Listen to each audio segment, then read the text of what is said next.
I hope सब बढ़िया ही होगा। चलिए, लास्ट क्लास जो थी हमारी बायो की चली थी, उसमें हमने पढ़ा था ह्यूमन डाइजेस्टिव सिस्टम, स्टार्ट किया था, मुझे अच्छे से पता है। अब जब हमने स्टार्ट किया था तो हमने उसमें 3 तक कवर कर लिया था। 3 से आगे का जो पोर्शन है वो आज की क्लास में कवर होएगा एंड कोशिश यही रहेगी कि आज की क्लास में आपका वो लेसन अच्छे से कंप्लीट हो जाए। तो बिना देरी करे स्टार्ट करते हैं टंग वाले पार्ट से।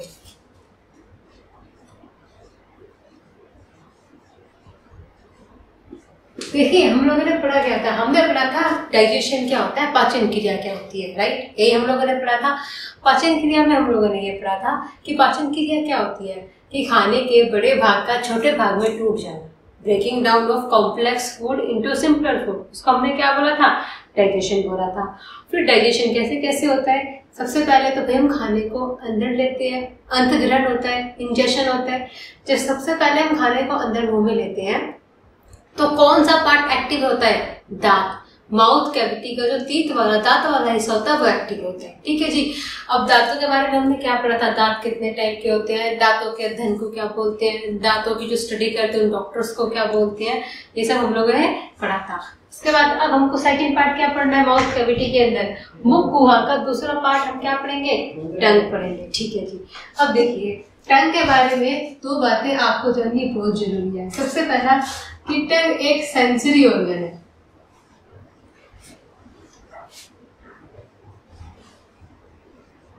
साथ में टंग एक मस्कुलर ऑर्गन है,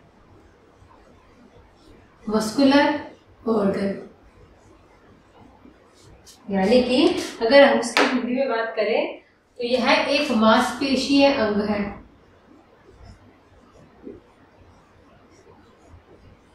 यह एक मांसपेशीय अंग है और मांसपेशीय अंग होने के साथ साथ क्या है, यह एक संवेदी अंग भी है,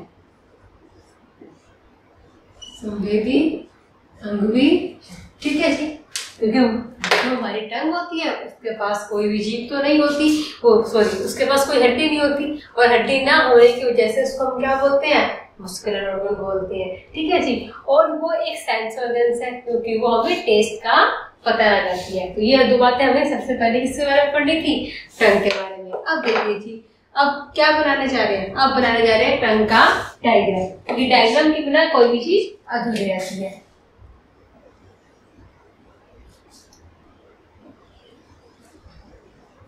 थोड़ा सा बड़ा बना दिया, क्या करें, बनाना पड़ेगा। अगर हम इसके ब्लॉक्स को देखें, एक ब्लॉक, ये दूसरा ब्लॉक, ये तीसरा ब्लॉक और ये 4th वन। अब तक आपने यही तो टेस्ट पढ़ रखे हैं कि हमारी टंग के पास 4 टाइप के टेस्ट होते हैं, राइट, 3rd एंड 4th। अब जरा इनके नाम मुझे बता दीजिए, तो नाम क्या क्या जाएंगे, देखिए, स्वीट यानी कि जहाँ पे आपको मीठे का एहसास होता है, ये दोनों हिस्से सोल्टी जहाँ पे आपको लवणीय एहसास होता है। अब बचे ये दोनों, तो यहाँ पे होता है आपको बिटर, बिटर नहीं, यहाँ पे हम लिखेंगे सार यानी कि खट्टा, और सबसे आखिरी में आता है आपका बिटर यानी कि कड़वा। बस यही पढ़ाए गए थे आपको अब तक, 10th क्लास तक आपको यही चीज पढ़ाई गई थी, ठीक है जी, कि हमारी जीभ में 4 स्वाद होते हैं, स्वीट, सोल्टी, सोर एंड बिटर। अब क्या पढ़ना है, अब आपको 3 नई वेराइटीज और ढूंढनी है, और यहाँ से आप क्या देखेंगे कि आपकी जीभ में टोटल 7 टेस्ट होते हैं। तो डाल दीजिए जी, 4 के बाद क्या आ जाएगा यहाँ पे, 5, 6, 7। 5th नंबर पे आता है आपका अनियन, जिंजर, गार्लिक यानी कि प्याज, अदरक और लहसुन। कैसे, चलिए जी पहले आपको ये एक्सप्लेन कर देते हैं। जब भी आप कच्ची प्याज, कच्चा अदरक और कच्चा लहसुन खाते हैं, बहुत लोग सलाद के रूप में खाते हैं, तब क्या होता है, हमारी जीभ के आखिरी हिस्से में झंझनाहट सी महसूस होती है। हमें पता लगता है कि प्याज कितनी तीखी है, ठीक है, कि अदरक और कितनी तीखी हो सकती है या फिर लहसुन में कितनी मिर्च है, तो वो एहसास किससे होता है? इन टेस्ट से होता है। अब अगर हम इसका पूरा का पूरा एक ग्रुप बनाए, अगर हम इसका पूरा ग्रुप बनाए, भाई मीठे का, सोल्टी का, सोर का ग्रुप बनाए, तो इनको हम बोलते हैं टेस्टिंग बड। टेस्टिंग बड यानी कि स्वाद शाखाएं। स्वाद शाखाएं हमारी जीभ में टोटल कितनी शाखाएं होती हैं? हमारी जीभ में टोटल 7 प्रकार की शाखाएं होती है।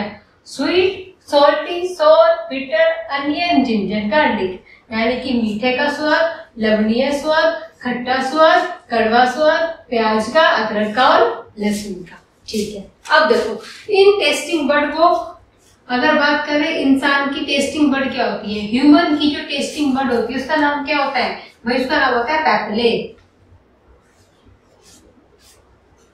और हिंदी में लिखते हैं इसको पैपिले। ह्यूमन की स्वाद शाखा का नाम क्या होता है? पैपिली। क्या होता है जी? पैपिली। ये इंपॉर्टेंट क्वेश्चन है, ये आपके आईबी के अंदर पूछा गया, इंटेलिजेंस ब्यूरो का जो एग्जाम होता है भाई उसमें पूछा गया क्वेश्चन है, ह्यूमन की टेस्टिंग बड का नाम क्या होता है? तो क्या याद रखेंगे भाई? पैपिली होता है। ठीक है, ये बनाया है आपके टंग का डायग्राम। अब देखो जी, टंग ने क्या किया? ये सारे के सारे आपको टेस्ट बताए। कैसे बताए? भाई टंग के ऊपर एक सेल पाए जाते हैं। टंग के ऊपर क्या पाए जाते हैं? सेल पाए जाते हैं। मैम कौन से सेल? यानी कि आपकी जीभ के ऊपर पाई जाती है कोशिका। ये सेल का ही खेल है, खाने का, पचना, आपकी बॉडी में एनर्जी का इवॉल्व होना, आपका कार्य करना, ये सब कौन कराता है? कोशिका कराती है। ठीक है जी, तो आपकी जीभ के ऊपर जो सेल पाए जाते हैं, जिनकी वजह से आपकी जीभ स्वाद को पता लगा पाती है, उनको बोलते हैं नर्व सेल। कई लोग इनको न्यूरॉन कोशिका भी बोलते हैं। ठीक है जी, न्यूरॉन कोशिका। देखिए छोटी सी कहानी है। हुआ क्या, आपने अपनी जीभ के ऊपर कुछ भी खाने को रखा। जैसे ही आपने अपनी जीभ के ऊपर कुछ खाने को रखा, ये जो नर्व सेल थे ये एक्टिव हो जाते हैं, सक्रिय हो जाते हैं, और एक्टिव होने के बाद ये तुरंत दिमाग तक सिग्नल पहुंचाते हैं, अरे भाई दिमाग देखो जीभ के ऊपर कुछ आया है। फिर दिमाग जो आपका ह्यूमन ब्रेन है वो क्या करता है? आइडेंटिफाई करता है, और आइडेंटिफाई करने के बाद वह जीभ तक नर्व सेल के थ्रू मैसेज पहुंचाता है, अरे भाई रसगुल्ला खाया है, करेला खाया है, गुड़ खाया है एंड व्हाटएवर। ठीक है जी, तो ये एक तरीका होता है कि किस तरीके से आपकी जीभ स्वाद का पता लगाती है। तो जीभ के अगर फंक्शंस की बात करें, अगर हम टंग के फंक्शन की बात करें तो क्या होता है? Find out the test. पहला काम, फाइंड आउट द टेस्ट, यानी कि मैम स्वाद पता लगाने में सहायक होती है। स्वाद बताने में सहायक, स्वाद बताने में सहायक कौन से सेल की वजह से? कौन से कोशिका की वजह से? मैम नर्व सेल की वजह से। चलिए अब देखिए, आप जीभ के, मैंने एक क्वेश्चन बताया था लास्ट क्लास में कि उस तीर्थ का नाम बताए जिस तीर्थ में की वजह से आपके भोजन में सलाइवा मिक्स होता है। और याद है? बताओ जी। ICPM बताया था, ICPM यानी कि मोलर, चमनक। चमनक दांत क्या करते हैं? भोजन में लार को घोलते हैं। अब कौन से एरिया में घोलते हैं? तो याद रखना, जीभ का जो ये वाला हिस्सा होता है ना, ये वाला हिस्सा, ये एक पलटे की तरह काम करता है भाई। जैसे कि आपकी स्पून होती है ना सब्जी बनाने वाली, उस स्पून की तरह काम करता है। ये एरिया एम्प्टी होता है। कैसा होता है? एम्प्टी, यानी कि यह इलाका खाली होता है। मैम यह इलाका खाली क्यों होता है? ताकि जीभ आपके पलटे की तरह काम कर सके। और यहाँ पे ही इस इलाके में क्या होता है?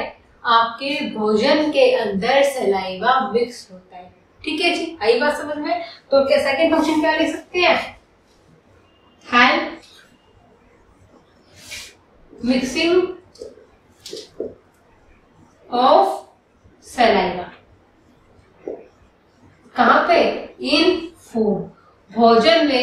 लार को घोलने में सहायक होता है, मदद करता है। कौन करता है?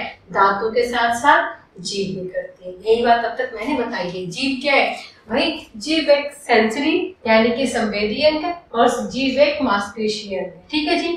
जीभ के ऊपर कौन सी कोशिका पाई जाती है? मैम, जीभ के ऊपर पाए जाते हैं नर्व सेल, जिनके माध्यम से जीभ क्या करती है? टेस्ट बताने में, स्वाद बताने में सहायक होती है। ये जो अलग अलग शाखाएं जीभ के ऊपर पाई जाती हैं, इनको बोलते हैं टेस्टिंग बड। और टेस्टिंग बड यानी कि स्वाद शाखाएं। और मानव की स्वाद शाखा का नाम है टैपी। ये था टंग के बारे में पार्ट 1। अब जीभ आपकी मस्कुलर ऑर्गन है, कोई हड्डी तो इसमें है नहीं, तो यह हमारे मुंह में टिकी कैसी है? यह ज्यादा अंदर भी नहीं जाती और ज्यादा बाहर भी नहीं आती। इस कहानी को आगे कवर करते हैं।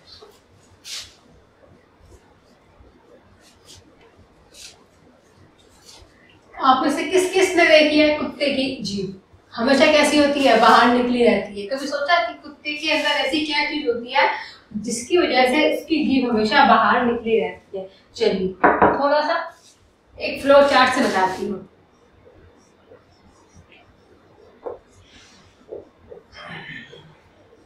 हायोड बोन यानी कि हायोड हड्डी।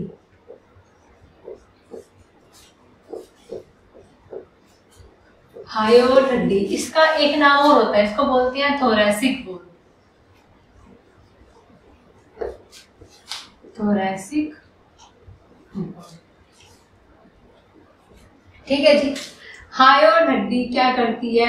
इसका एक कार्य होता है, it fix tongue in your mouth. यह आपके मुंह में जीभ को फिक्स करके रखती है, बांध के रखती है। तो इंसानों के अंदर पाई जाती है हायोड बोन। ठीक है, बहुत से जानवरों में भी यह हायोड हड्डी पाई जाती है। जिन जानवरों में हायोड हड्डी नहीं पाई जाती उनकी जीभ हमेशा बाहर निकली रहती है, जैसे कि शेर। शेर के जीभ का भी देखना, जो गब्बर शेर होते हैं, एशियन लायन जो होते हैं, उनकी भी क्या होती है? जीभ हमेशा बाहर लटकी सी रहती है ना, और हमेशा राल से टपकती रहती है। तो हमारे शरीर में जहाँ जीभ खत्म होती है उसके आसपास है हायोड हड्डी पाई जाती है। हायोड हड्डी का काम क्या होता है? मैम, यह हमारे मुंह के अंदर जीभ को फिक्स करके रखती है, यानी कि जीभ के लिए जड़ का काम करती है। It acts like a root. जड़ का काम करती है किसके लिए? जीभ के लिए, और जीभ को हमारे मुंह में बांध के रखती है। ठीक है जी, ये हो गया काम। अब एक होता है फ्रेनुलम। मैं बोलूं बेटा जीभ बाहर निकालो, एक लिमिट होगी, उस लिमिट से ज्यादा जीभ बाहर निकालोगे तो क्या होगा? वॉमिट का मूड हो जाएगा। कभी किसी ने सोचा ये वाला जो हिस्सा होता है इसको हम क्या करते हैं? सब लोग उसको चीक्स बोलते हैं। ठीक है जी। यहाँ पे मसल्स का ग्रुप है।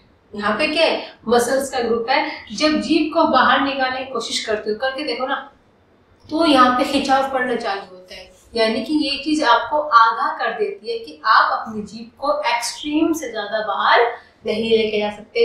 इस हिस्से को जो अंदर की तरफ होता है उसको बोलते हैं फ्रेन्यूलम। इन दो हिस्सों की वजह से, एक है फ्रेन्यूलम और एक है हायोड बोन यानी कि हायोड हड्डी, इसकी वजह से ही आपकी जीभ आपके मुंह के अंदर क्या रहती है? फिक्स रहती है। तो मैंने जीभ का फंक्शन भी बताया और साथ में क्या बताया कि आपकी जीभ आपके मुंह में फिक्स कैसे रहती है। तो हायोड हड्डी का मतलब तो आपको मैंने बता दिया, और इसका कार्य क्या होता है? एक नाम और देखिए, फ्रेन्यूलम।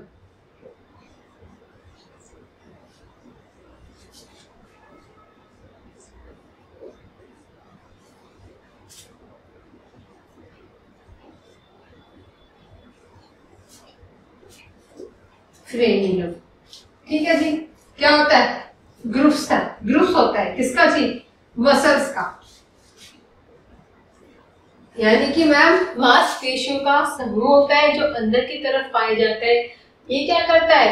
ये आपकी टंग को बाहर आने के लिए एक पॉइंट प्रदान करता है। उस पॉइंट से ज्यादा आपकी टंग बाहर नहीं आ सकती। यानी कि ये भी हायोड हड्डी की क्या कर रहा है? मदद कर रहा है। क्या होगा अगर आपकी हायोड हड्डी टूट जाएगी? तो आपकी जीभ क्या हो जाएगी? कुत्ते की तरह बाहर लटकी हुई नजर आएगी। तो आपकी जीभ को मुंह के अंदर कौन रोकता है? हायोड हड्डी रोकती है। उसके बाद में अगर बात करें फ्रेन्यूलम का फंक्शन क्या होता है, तो क्या लिखोगे मैम? ये जीभ को पोजीशन देता है। It provide position. यह जीव को एक दिशा प्रदान करता है। एक तो आपकी जीभ को दिशा प्रदान कर रहा है, दूसरा क्या कर रहा है, आपकी जीभ को मजबूती दे रहा है। मजबूती दे रहा है। इसी मजबूती के कारण ना तो आपकी जीभ जरूरत से ज्यादा बाहर आती है और ना ही आपकी जीभ अंदर बिल्कुल पहुंच जाती है। तो ये था क्या, ये था आपकी टंग के बारे में कुछ इंपॉर्टेंट पॉइंट्स। अब यहाँ पे जो क्वेश्चन पुटअप होते हैं उन क्वेश्चन को देख लीजिए। पहला क्वेश्चन ह्यूमन टेस्टिंग बर्ड, जो मैंने आपको बताया उसका नाम क्या है जी, पैपिल। सेकंड क्वेश्चन यहाँ से बनता है, टंग के ऊपर कौन से सेल पाए जाते हैं जो टेस्टिंग बर्ड की हेल्प करते हैं, तो नाम क्या आएगा भाई, नर्व सेल। क्या नाम आएगा, नर्व सेल। थर्ड क्वेश्चन आता है हायोइड हड्डी से, उस हड्डी का नाम बताए जो टंग को मुंह में फिक्स करके रखती है, तो नाम क्या जाएगा, हायोइड बोन। एंड लास्ट, उस मसल्स के ग्रुप का, उस मांसपेशीय समूह का नाम बताए जिसकी वजह से हमारी जीभ एक दिशा में निरंतर रहती है, तो नाम क्या लिखेंगे भाई, फ्रेनुलम। ये 3-4 क्वेश्चंस थे जो आपको कहां से, टंग से कवर करने थे। अब हम क्या पढ़ेंगे, अब हम पढ़ेंगे माउथ कैविटी के अंदर सलाइवरी ग्लैंड्स का काम क्या होता है। ठीक है, क्योंकि अब तक सिर्फ खाना टूट रहा है, खाना पचा नहीं है, नहीं कार्बोहाइड्रेट आपको पता पड़ा कि टूटा, नहीं फैट, नहीं प्रोटीन, नहीं विटामिन। तो अब क्या करेंगे, अब हम देखेंगे कि सलाइवरी ग्लैंड कौन से मैक्रोन्यूट्रिएंट्स का ब्रेकडाउन करवाती है। तो हमने टीथ पढ़ा, हमने टंग पढ़ा, अब हम क्या पढ़ेंगे, अब हम पढ़ेंगे सलाइवरी ग्लैंड्स।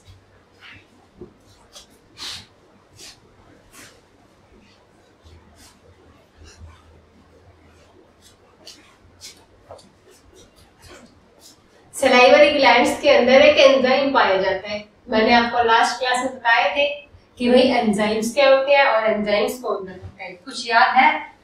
ग्लैंड्स, ग्रंथियां मानव शरीर के अंदर के ही अंग होते हैं जिनको हम बोलते हैं ग्लैंड्स, जो कि मानव के शरीर में एंजाइम्स बनाती है, राइट, जिससे क्या होता है, डाइजेशन स्टार्ट होता है। चलिए जी, अगला हम टॉपिक क्या करेंगे, सलाइवरी ग्लैंड, लारिया ग्रंथि, सलाइवरी ग्लैंड।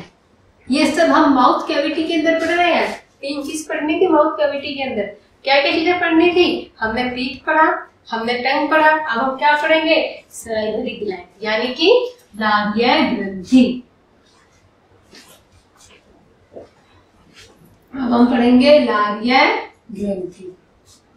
चलिए जी, लारिया ग्रंथि, ठीक है, लारिया ग्रंथि में कौन सा एंजाइम पाया जाता है, सबसे पहला क्वेश्चन। लारिया ग्रंथि में कौन सा एंजाइम पाया जाता है, तो एंजाइम का नाम क्या लिखेंगे, सलाइवा यानी कि लार। अगर बात करें इसकी पीएच की, तो पीएच मान 6.5 से 6.8, इसको लिख सकते हैं क्या, slightly acidic, slightly acidic, acidic यानी कि कैसा होता है, हल्का अम्लीय, हल्का अम्लीय। अब यहाँ से क्वेश्चन था, अगर आपसे पूछा जाए कभी इंटरव्यू में, तो याद रखना हमारे मुंह में जो भोजन का पाचन होता है वह कौन से माध्यम में होता है, एसिड में या बेस में।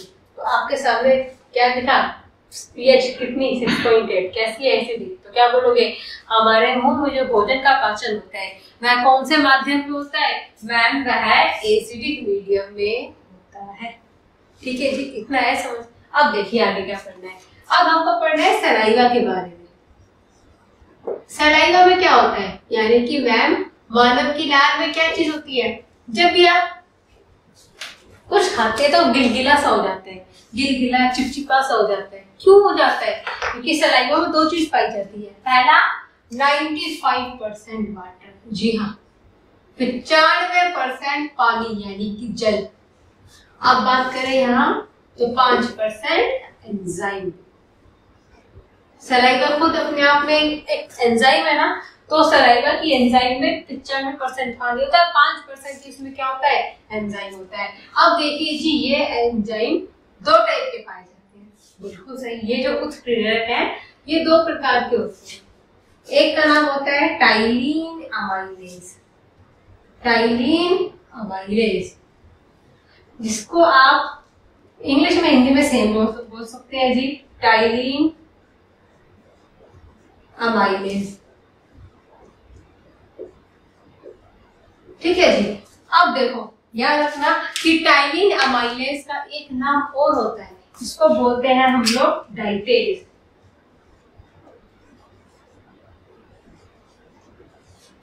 इसका एक नाम और क्या लिख सकते हैं, तो बोलना मैम इसका एक नाम और होता है, वो क्या होता है, डाइटेज होता है। ठीक है जी। अब यहाँ पे आपको एक एंजाइम का नाम और याद रखना है, उसको बोलते हैं लाइजो,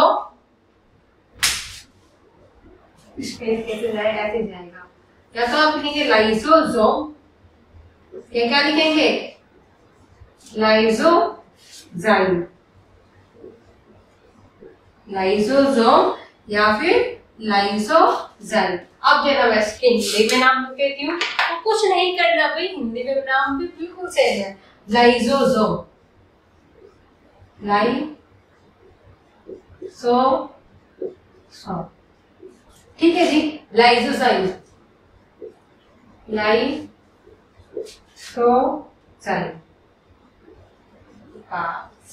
ये चीज पढ़ ली थी, यानी कि सलाइवा के अंदर जो एंजाइम पाई जाती है वो दो टाइप की होती है, एक होती है टाइलिन अमाइलेज और एक कौन सी होती है, लाइसोसोम, और कहीं कहीं पे क्या लिखता है, लाइसोजाइम भी लिखा मिलता है। ठीक है मैम। अब क्या होगा, यहाँ से सलाइवरी ग्लैंड यानी कि माउथ कैविटी का ग्लैंड खिलाने होगा, ग्लैंड खिलाने मतलब यहाँ पता चलेगा कि कौन किसको तोड़ता है। अब देखिए, जब भी आप कोई भोजन खाते हैं तो आपको पता है कि माइक्रोब्स क्या होते हैं, माइक्रोब्स जिनको बोलते हैं सूक्ष्म जीव, ये तो याद है ना, सूक्ष्म जीव।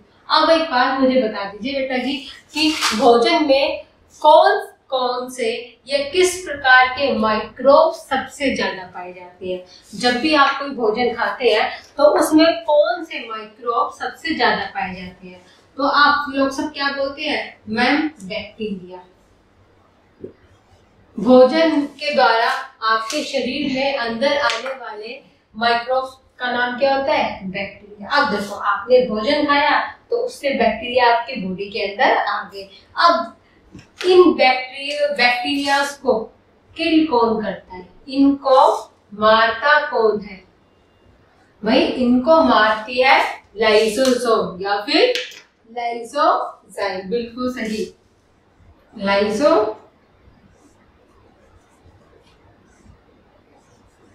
लाइसोजाइम। भाई इनको बोलते हैं एंटी बैक्टीरियल एंजाइम। क्या बोलते हैं, एंटी बैक्टीरियल एंजाइम। याद रखना, ये क्वेश्चन पूछा गया है भाई, ये रेलवे के अंदर आरएमबी के अंदर पूछा गया क्वेश्चन है कि माउथ कैविटी के अंदर पाई जाने वाली एंटी बैक्टीरियल एंजाइम का नाम बताओ। तो क्या लिखेंगे, लाइसोसोम या फिर लाइसोजाइम। आप कहानी समझो, हुआ क्या, आपने खाना खाया, दांतों ने खाने को तोड़ा, जीभ ने खाने के अंदर आपको स्वाद बताया, उसके बाद क्या हुआ, खाने में लार घुली, खाने में क्या घुली, लार घुली, और उसके बाद में भोजन का पाचन शुरू हुआ। तो उसमें लार के अंदर पाए गए थे दो एंजाइम, लाइसोसोम और टाइलिन अमाइलेज। तो लाइसोसोम ने क्या किया, उस भोजन में जो बैक्टीरिया पाए गए थे उन बैक्टीरिया को मार दिया, और उसके बाद उसने यह भोजन प्रोवाइड कर दिया टाइलिन अमाइलेज को। अब टाइलिन अमाइलेज क्या करेगी, देखो भोजन में आपने खाए थे मैक्रोन्यूट्रिएंट्स, हाँ जी, जैसे कि कार्बोहाइड्रेट, प्रोटीन, फैट। भाई मैंने शॉर्ट में लिखा है, ठीक है, शर्करा, प्रोटीन और वसा, ये तीन चीज डाइजेस्ट होती है। खाने में तो आप विटामिन भी खाओगे, मिनरल्स भी खाओगे, ठीक है, लेकिन जो पचता है उन तीनों के अंदर पचेगा, यानी कि मैक्रोन्यूट्रिएंट्स आपके बॉडी में टूटते हैं, बताया था जी मेरे लास्ट क्लास में। अब देखिए टाइलिन अमाइलेज इन तीनों में से किसी एक के ऊपर कार्य करती है। टाइलिन अमाइलेज इन तीनों में से किसी एक के ऊपर क्या करेगी, कार्य करेगी, और उसका क्या करेगी, ब्रेक डाउन। जी हाँ, बिल्कुल सही सुना आपने, क्या करेगी भाई, उनका ब्रेक डाउन करेगी। अब देखते हैं, फैट का नहीं होगा, प्रोटीन का भी नहीं होगा, तो होगा किसका? कार्बोहाइड्रेट का, यानी कि टाइलिन अमाइलेज कार्बोहाइड्रेट को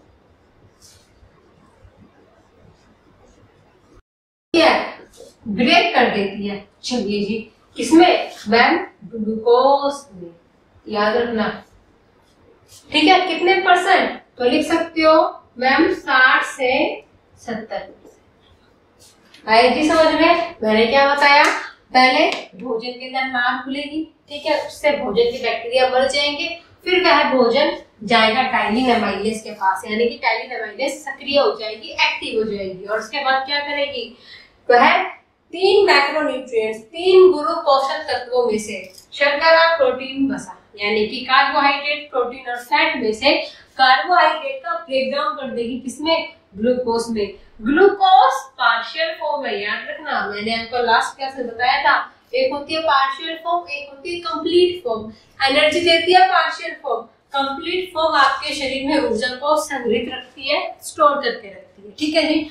तो कार्बोहाइड्रेट टूट गया ग्लूकोज में, कितने परसेंट? 60 से 70% टूट गया। यहाँ पे एक बात याद रखना, हमारे शरीर के प्रत्येक भाग में एक न्यूट्रिएंट्स का ब्रेकडाउन होता है। ठीक है, इसलिए कहते हैं कि संपूर्ण डाइजेशन कहाँ होता है? स्मॉल इंटेस्टाइन में। क्यों? वहां पे बचे हुए तीनों एक साथ टूटते हैं। तो बात याद रहेगी, एक बार में एक चीज टूटती है। तो माउथ कैविटी, मुख गुहा में टूटने वाले न्यूट्रिएंट्स का नाम बताएं, तो नाम क्या लिखेंगे मैम? कार्बोहाइड्रेट। कार्बोहाइड्रेट किसमें टूटा? ग्लूकोज में। कितने परसेंट? 60 से 70%। अब अगर एक अवस्था का नाम मैं आपको बताऊं तो एक नजर डालिए जरा, CPF। 60 से कमाल का नहीं चलता है, चेंज करना पड़ेगा। देख लीजिए, दोबारा से लिख देते हैं CPF। अब यहाँ पे आपको चीज नोटिस करनी है, बहुत सिंपल सी ट्रिक सिखा दूं जिससे कि आपको याद रहेगा। देखिए CPF, कार्बोहाइड्रेट टूट गया 60 से 70%, प्रोटीन 0%, फैट 0%। भोजन की ऐसी अवस्था जिसमें कार्बोहाइड्रेट टूटता है, प्रोटीन नहीं टूटता, फैट नहीं टूटता, इस अवस्था को बोलते हैं बोलस फूड। बोलस फूड यानी कि बोलस भोजन। बोलस भोजन। तो माउथ कैविटी में, यानी कि मुंह में जो आपका अधूरा अपचित भोजन होता है, उस भोजन की अवस्था का नाम क्या होता है? Bolus food. एक ये वीआईपी पॉइंट है, भाई इसको याद रखना। एक बार पूछा गया है माउथ कैविटी के अंदर पाए जाने वाले अनडाइजेस्टेड फूड का नाम क्या है? Bolus food. यहाँ से आपका माउथ कैविटी क्या हो गया जी? खत्म हो गया। अब हम क्या पढ़ेंगे? अब हम पढ़ेंगे फूड पाइप, फिर हम पढ़ेंगे स्टमक, फिर पढ़ेंगे स्मॉल इंटेस्टाइन। डन, जाके आपका लेसन क्या हो पाएगा? कंप्लीट हो पाएगा। तो चलते हैं अगली हेडिंग पे। अगली हेडिंग किसकी जाएगी? अगली हेडिंग जाएगी मैम फूड पाइप की। ठीक है जी। अगर आपको याद हो तो मैंने आपको लास्ट क्लास में ये बताया था, जो फूड पाइप होता है, जो आपकी ग्रास नलिका होती है, इसके अंदर कोई भी एंजाइम नहीं होती। बिल्कुल जी, एक बात मैंने बताई थी, जब इसके अंदर कोई एंजाइम नहीं होती तो इसके अंदर कोई ग्लैंड भी नहीं पाई जाएगी। हाँ जी मैम, बिल्कुल ठीक बात है, ना ही कोई ग्लैंड है, ना ही कोई एंजाइम है। फिर मैम इसका काम क्या होता है? क्या इसके अंदर भोजन टूटता है? पढ़ लेते हैं जी आगे। ये पढ़ने जा रहे हैं कि फूड पाइप का काम क्या है हमारे शरीर में, और फूड पाइप किस ओर पाया जाता है? बताइए जी। लीवर के लेफ्ट में। जो आपका यकृत होता है उसके उल्टी ओर क्या पाया जाता है जी? आपका फूड पाइप पाया जाता है। चलिए अगली हेडिंग क्या लगेगी? Food pipe. फूड पाइप यानी कि ग्रास नलिका। ग्रास नलिका।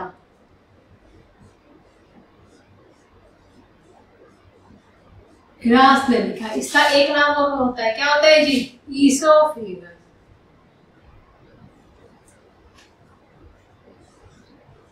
ईसोफेगस। भाई देखो, अब एक बात ध्यान रखना, ईसोफेगस को इंग्लिश में और हिंदी में सेम कहते हैं, ईसोफेगस। ठीक है जी। अब देखिए, सबसे पहले अगर बात करें इसकी पोजीशन की, ह्यूमन बॉडी में कहाँ होता है? तो आप क्या बोलेंगे, left near the liver, left side of liver. Liver यानी कि यकृत के उल्टे हाथ पे पाया जाता है। चलिए जी आगे क्या पढ़ते हैं, देखिए भाई इसकी लेंथ कितनी होती है, लंबाई कितनी होती है। अगर बात करें लंबाई की तो लंबाई होती है इसकी 8 इंच। हाँ जी, ज्यादा बड़ा नहीं होता, कितना होता है 8 इंच, या फिर आप बोल सकते हैं 25 सेंटीमीटर। ठीक है जी, इसकी लंबाई कितनी होती है 8 इंच यानी कि 25 सेंटीमीटर। अब देखिए मैम ये जो ऑर्गन है ये भी हमारी बॉडी का एक ऑर्गन है, यह एक मस्कुलर ऑर्गन है। बिल्कुल जी, यह कैसा है, मस्कुलर ऑर्गन, यानी कि यह एक मांसपेशीय अंग है, यह एक मांसपेशीय अंग है।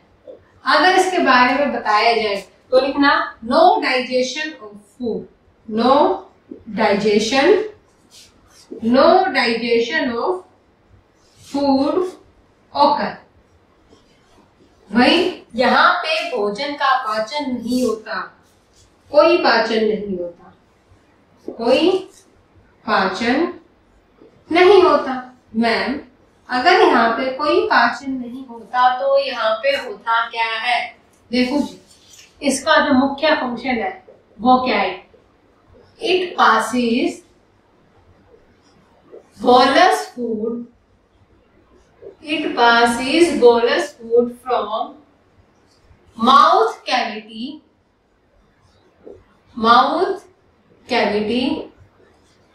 to stomach। बिल्कुल सही, यह बोलस भोजन को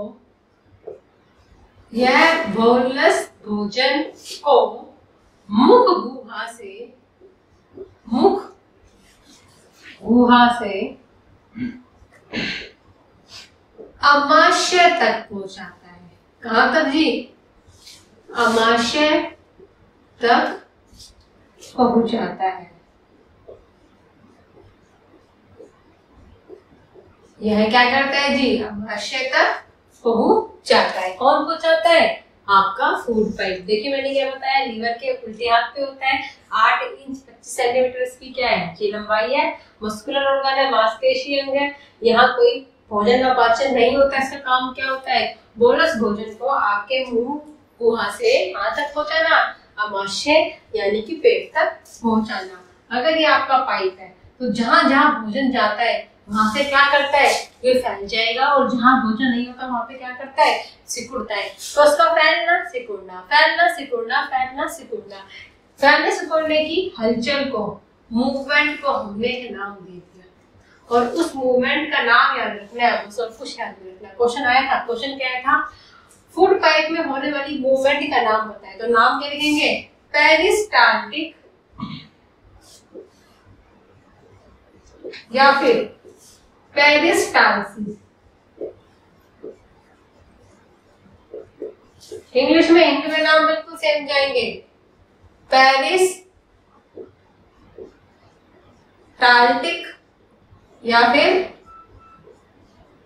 पेरिस्टालसिस मूवमेंट। बस ये का काम खत्म, यहां से भोजन कहाँ पहुंच गया, पेट में पहुंच गया। क्या बताया, देखो जी मैंने बता दिया कि फूड पाइप का काम क्या होता है, ईसोफेगस क्या करता है, मैम ईसोफेगस क्या करता है, यहाँ जो भोजन होता है उसको पेट तक पहुंचा देते हैं। ठीक है, कैसे, कॉन्ट्रैक्शन रिलैक्शन, कॉन्ट्रैक्शन रिलैक्शन करके पहुंचाते हैं। ठीक है, उस कॉन्ट्रैक्शन एंड रिलैक्शन को हम क्या बोलते हैं, एक मूवमेंट, एक हलचल, और उस हलचल का नाम क्या होता है, कहीं किसी को क्या मिलेगा, पेरिस्टाल्टिक, कहीं मिलेगा पेरिस्टालसिस। तो मैंने दोनों ही नाम आपको लिखवा दिए। अब यहाँ से भोजन कहाँ चला गया, यहाँ से भोजन गया आपके पेट में, आपके अमाशय में। भाई पेट को हिंदी में अमाशय भी बोलते हैं, उदर भी बोलते हैं। पेट में कौन सी ग्लैंड पाई जाती है, पेट में पाई जाती है आपकी गैस्ट्रिक ग्लैंड, यानी कि जठर या फिर अमाशय ग्रंथियां। तो अगला टॉपिक हम क्या पढ़ने जा रहे हैं, मैम हम पढ़ेंगे अगला टॉपिक स्टमक, और उसके अंदर क्या पढ़ेंगे, गैस्ट्रिक ग्लैंड। चलिए जी आगे बढ़ते हैं।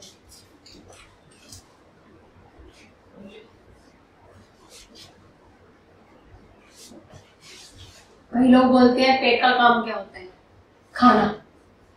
बहुत से बच्चे बोलते हैं मैम, कई लोगों को ये भी लगता है, कोई पूछे ना कि कंप्लीट डाइजेशन कहाँ होता है, तो वो क्या बोलते हैं, पेट में होता है।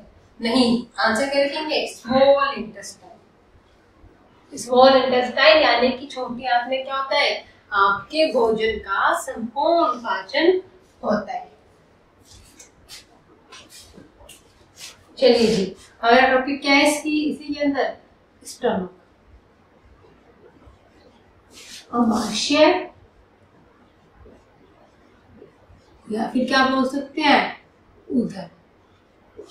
इसमें कौन सी ग्रंथि पाई जाती है, गैस्ट्रिक ग्लैंड।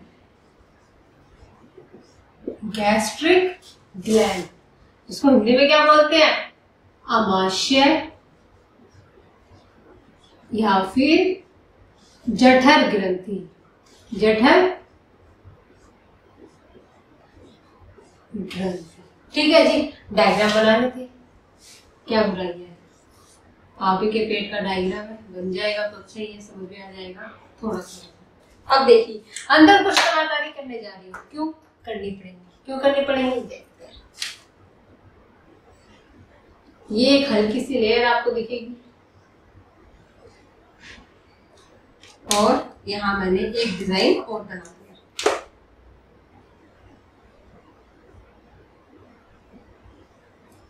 अब देखिए, जो रेड वन वाली है, ये है आपकी गैस्ट्रिक ग्लैंड। नाम तो लिखे रखा है, ऊपर से एरो कर देते हैं। ये क्या है आपकी गैस्ट्रिक ग्लैंड। अब जो मैंने ग्रीन वाली बनाई है, इस ग्रीन वन को क्या बोलते हैं, ये आपके पेट के अंदर पाई जाने वाली आउटर लेयर है, बाहरी सरल, या फिर परत भी लिख सकते हैं, बाहरी परत। अब देखिए जी, इस बाहरी परत का नाम क्या है, म्यूकस लेयर।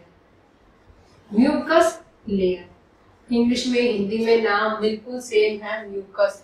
मैम ये म्यूकस क्यों पाई जाती है, पढ़ेंगे आगे, धीरे धीरे पढ़ेंगे, ठीक है। अब देखिए, गैस्ट्रिक ग्लैंड के अंदर क्या क्या चीज पाई जाती है। गैस्ट्रिक ग्लैंड के अंदर पाई जाती है 2 प्रकार की एंजाइम और 1 प्रकार का एसिड। गैस्ट्रिक ग्लैंड के अंदर पाई जाती है 2 प्रकार की एंजाइम और 1 प्रकार का एसिड। तो इस एसिड का नाम क्या होता है, HCl। क्या नाम होता है जी, HCl। क्या बोलते हैं, हाइड्रोक्लोरिक एसिड। बिल्कुल सही, हाइड्रोक्लोरिक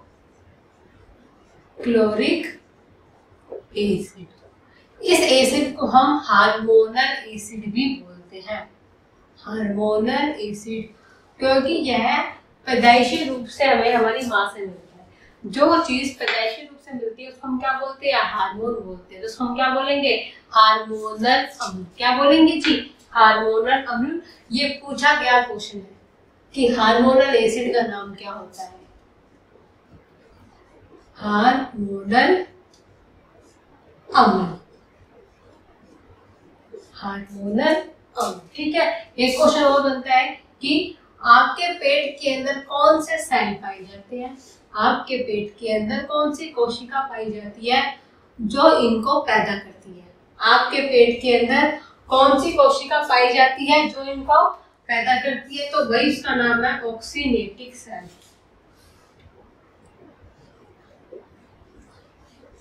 यानी कि ऑक्सीनेटिक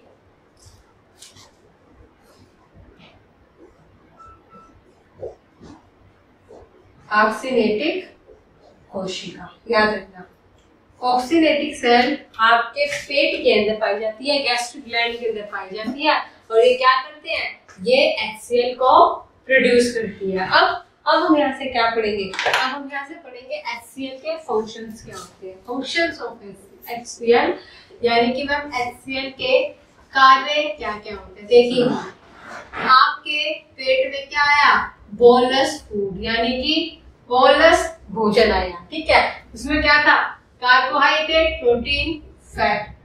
60 से 70% पहले ही पच चुका था, ये भी नहीं पचा और ये भी नहीं पचा। तो पेट किस प्रकार के भोजन का पाचन करता है? बोलस फूड का पाचन करता है। अब हम पढ़ने जा रहे हैं HCl के फंक्शन। किसका फंक्शन जी? HCl के फंक्शन की HCl किस किस प्रकार से काम करता है, क्यों हमारे लिए लाभदायक होता है, क्यों हमारे लिए हानिकारक भी होता है। तो उसके लिए क्या करना पड़ेगा? उसके लिए यहाँ से ये डायग्राम मिटाना पड़ेगा। नजर डाल लीजिए, मैंने बताया स्टमक के अंदर कौन सी ग्लैंड होती है? गैस्ट्रिक ग्लैंड, यानी कि अमाशय ग्रंथि पाई जाती है। फिर अगर डायग्राम की बात करें, सबसे भारी परत का नाम मैंने क्या बताया? म्यूकस बताया। म्यूकस क्या करती है? गैस्ट्रिक ग्लैंड को सुरक्षा प्रदान करती है। क्यों करती है? आगे इस रात से पर्दा जल्दी उठ जाएगा। गैस्ट्रिक ग्लैंड के अंदर दो चीज पाई जाती है, एक एसिड और दो एंजाइम पाई जाती है। पहले हम पढ़ रहे हैं एसिड के बारे में। तो एसिड क्या है? HCl। एसिड क्या है जी? HCl। ये हार्मोनल अम्ल होता है, ठीक है। ये कैसे बनता है? ऑक्सीडेटिव सेल बनाते हैं। गैस्ट्रिक ग्लैंड के अंदर पाए जाने वाले ऑक्सीडेटिव सेल क्या बनाते हैं? HCl बनाते हैं। अब हम क्या पढ़ेंगे कि मैम HCl के फंक्शंस क्या होते हैं। चलिए HCl के फंक्शंस तो पढ़ने हैं, उससे पहले जरा दो तीन चीज देख ले। स्टमक की शेप कैसी होती है, यानी कि स्टमक का आकार कैसा होता है। ये क्या दिख रहा है? तो आप क्या लिखेंगे? जे शेप। क्या लिखेंगे जी? जे शेप। और अगर बात करें स्टमक के रंग की, पेट का कलर कैसा होता है? रेड। कैसा होता है जी? रेड। और पेट का बिहेवियर कैसा होता है, यानी कि गैस्ट्रिक ग्लैंड का बिहेवियर कैसा होता है? तो क्या लिखेंगे? एसिडिक, यानी कि अम्लीय होता है। कैसा होता है? अम्लीय। अगर बात करें पेट की पीएच वैल्यू की, तो क्या लिख सकते हैं? नियर अबाउट 1.5 से 1.8। इसमें क्या होती है? आपके पेट की पीएच वैल्यू पाई जाती है। इसलिए हमने क्या बोला? पेट की प्रवृत्ति कैसी होती है? एसिडिक, यानी कि अम्लीय होती है। अब हम पढ़ेंगे HCl क्या काम करता है आपके शरीर के अंदर।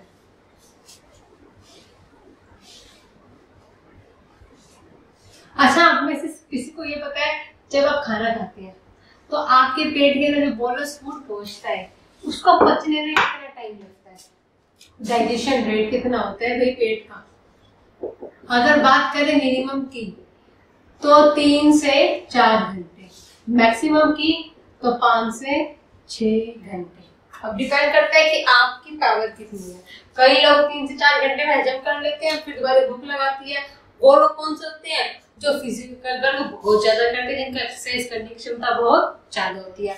और जो लेजी से पड़े रहते हैं, वो 6 घंटे के अंदर तो 8 घंटे में भी खाना हजम नहीं होगा। अब देखिए, हम पढ़ रहे हैं HCl के बारे में। तो मैंने सबसे पहले ये बताया कि बोलस फूड आपके पेट में आ गया। बोलस फूड कहाँ आ गया जी? आपके पेट में आ गया। कार्बोहाइड्रेट क्या हो गया था जी? पहले से ही टूट गया था। अब क्या करेगा? क्योंकि पेट की नेचर कैसी होती है? एसिडिक होती है। कैसी होती है? एसिडिक होती है। तो क्या होता है, यहाँ पे HCl इस बोलस फूड को कन्वर्ट करेगा एसिडिक मीडियम में। किसमें जी? एसिडिक मीडियम में। क्यों करेगा वो भी बताऊंगी। क्यों करेगा? वो करेगा भाई एक एंजाइम से, उसको क्या बोलते हैं? Pepsin enzyme. हमारे ग्लैंड्स में, गैस्ट्रिक ग्लैंड में 2 एंजाइम पाई जाती है, जिसके नाम मुझे बताने थे, लेकिन मुझे लगा टाइम के अकॉर्डिंग बताए जाएंगे। देखिए जी, तो उनमें से एक एंजाइम का नाम क्या होता है? Pepsin enzyme. क्या होता है? पेप्सिन एंजाइम होता है। अब होता क्या है, देखिए, जो बोलस फूड आपके पेट में आया, उस फूड को एसिडिक मीडियम में कन्वर्ट करता है। कौन करता है? HCl। किसके लिए करता है? पेप्सिन एंजाइम के लिए। खाना तो पेप्सिन एंजाइम तोड़ेगी। तो पेप्सिन एंजाइम क्या है? यह एक नखरे वाली एंजाइम है। ये कहती है अगर आप मुझे भोजन प्योर हाईली एसिडिक मीडियम में दोगे तो ही मैं भोजन का ब्रेकडाउन करूंगी, अदरवाइज नहीं करूंगी। तो इसलिए क्या करता है? हाईली एसिडिक मीडियम में बहुत शक्तिशाली अम्लीय प्रवृत्ति में भोजन को क्या कर देता है? परिवर्तित कर देता है। पेट के अंदर HCl की पीएच वैल्यू कितनी पाई जाती है? वही 0 के अराउंड, या फिर 0 से आप 0.1 के अराउंड लिख सकते हैं। तो इतनी स्ट्रॉन्ग वैल्यू में क्या होता है? भोजन बहुत जल्दी से एसिडिक हो जाता है। तो पहला फंक्शन मैंने क्या बताया? पहला फंक्शन बताया HCl का क्या होता है? Convert bolus food into acidic medium for which pepsin enzyme के लिए करता है। ठीक है जी, चलिए ये हो गया फर्स्ट, पूरा एक पार्ट हो गया। अगर हम पढ़े सेकंड फंक्शन के लिए, तो सेकंड फंक्शन क्या होता है भाई, देखिए कुछ बैक्टीरिया क्या हो गए, आपकी एंटी बैक्टीरियल एंजाइम लाइसोसोम ने मार दिए थे। अब 5-6% जो बचे उनको कौन मारेगा, HCl मारेगा। तो क्या लिखेंगे, किल्स बैक्टीरिया, किल्स बैक्टीरिया। जो बैक्टीरिया जो बैक्टीरिया आपका लाइसोसोम नहीं मार पाया और टाइलिन अमाइलेज ने उसको आगे पास कर दिया, उन बैक्टीरिया को कौन मारेगा, HCl मारेगा। सेकंड फंक्शन क्या हो गया, किल्स बैक्टीरिया, बैक्टीरिया को मारने का काम करता है। अब क्या हुआ, अब ये हुआ जो बोलस फूड आपके पेट में गया था वह एकदम से ब्रेक डाउन होना स्टार्ट नहीं हुआ, उसने कुछ टाइम लिया। उस 1-2 घंटे वो आपके पेट में वैसा ही रहा जैसा वो आपके मुंह से आया था। उस ड्यूरेशन में 1-2 घंटे तक उसको सड़ने से कौन बचाएगा, HCl। तो 3 फंक्शन बता दीजिए मैंने HCl के। पहला फंक्शन बोलस फूड को एसिडिक मीडियम में कन्वर्ट करता है, किसके कहने पे, पैप्सिन एंजाइम पे। दूसरा बैक्टीरिया को मारते हैं। तो तीसरा क्या करता है, prevent spoilage of food, prevent spoilage of bolus food. Best रहेगा बोलस फूड ही लिखें, यानी कि बोलस भोजन को सड़ने से बचाता है। बोलस भोजन को सड़ने से, बोलस भोजन को सड़ने से बचाता है। कौन बचाता है जी, HCl बचाता है। कौन बचाता है, HCl बचाता है। ठीक है, क्या होगा अगर आपके पेट में HCl की मात्रा बढ़ जाएगी, क्या होगा अगर आपके पेट में HCl की मात्रा बढ़ जाएगी, उस कंडीशन को हम क्या बोलते हैं, एसिडिटी, यानी कि अम्लता। अब एक पॉइंट बता देते हैं कि अम्लता ठीक कैसे होती है। एसिडिटी के भाई बहुत सारे कारण होते हैं, खाना ओवर ईटिंग करना, बहुत सारे फैक्टर्स होते हैं। ठीक है जी, देखिए एसिडिटी क्या होती है, यानी कि अम्लता क्या होती है, excess of HCl, excess of HCl secrete stomach. आमाशय के अंदर जरूरत से ज्यादा HCl अम्ल जब पैदा हो जाता है तो उस कंडीशन को हम क्या बोलते हैं, एसिडिटी। क्या बोलते हैं जी, एसिडिटी बोलते हैं। अब देखो इसको प्रिवेंट कैसे करते हैं। एसिड को न्यूट्रलाइज कौन करता है, बेस, यानी कि क्षार। तो हम किसका यूज करते हैं, बेस का यूज करते हैं। ऐसे क्षार जो एसिडिटी को रोकते हैं उनको हम बोलते हैं एंटासिड, यानी कि प्रति अम्ल।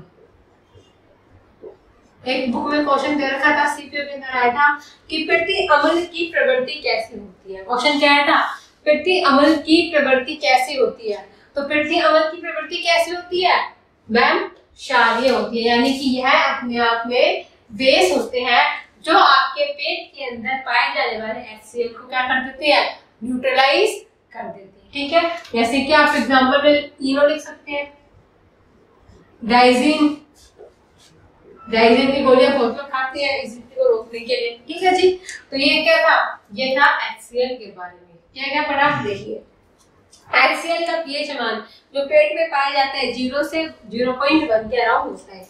ठीक है जी, HCl का पहला काम क्या होता है, बोलस भोजन को एसिडिक मीडियम में कन्वर्ट करता है, किसके लिए, पैप्सिन एंजाइम के लिए। दूसरा, यह सूक्ष्म जीव बैक्टीरिया को मारता है। और तीसरा, यह बोलस भोजन को सड़ने से बचाता है।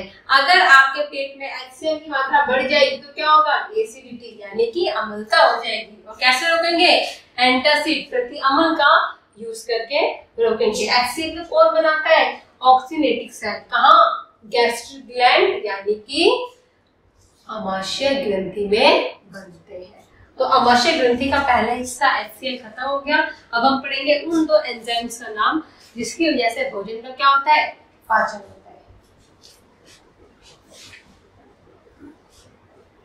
भोजन का पाचन, मैम सिंपल, हमें तो पता है खाना खाया पच गया। अब उस पचने के लिए कितना कुछ पढ़ना पड़ रहा है, ये देख लो जी, यही है आपकी साइंस।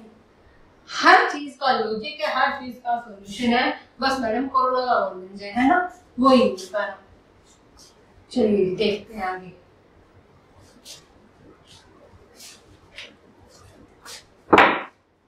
अब हमको पढ़ेंगे गैस्ट्रिक ग्लैंड के अंदर कौन कौन सी दो एंजाइम पाई जाती है। तो भाई उन दो एंजाइम का नाम क्या है, एक का नाम मैंने आपको भी बताया था पेप्सिन, और एक का नाम रेनिन। देखो जी, यह दोनों एक्टिव फॉर्म है, यानी कि सक्रिय अवस्था है, सक्रिय अवस्था।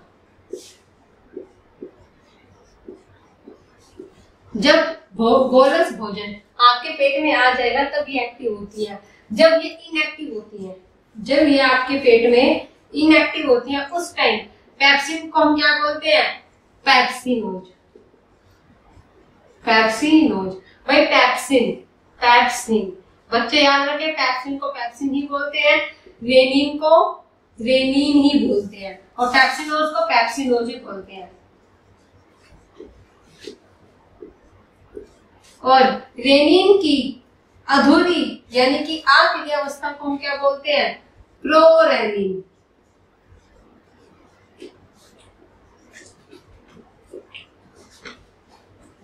प्रोरेनिन। अब क्या हुआ, अब भोजन बदल गया एसिडिक मीडियम में। अब कार्बोहाइड्रेट, प्रोटीन, फैट।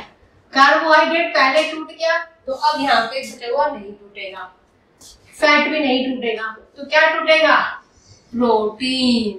बिल्कुल जी, सही पहचाना, प्रोटीन। प्रोटीन को तोड़ा जाता है किसके अंदर, पेप्टोन के अंदर, या फिर पेप्टाइड, दोनों ही नाम मैंने आपको बताया था लास्ट क्लास में, इंग्लिश हिंदी में नाम सेम है। प्रोटीन को पेप्टाइड या पेप्टोन में कौन तोड़ता है, पेप्सिन एंजाइम।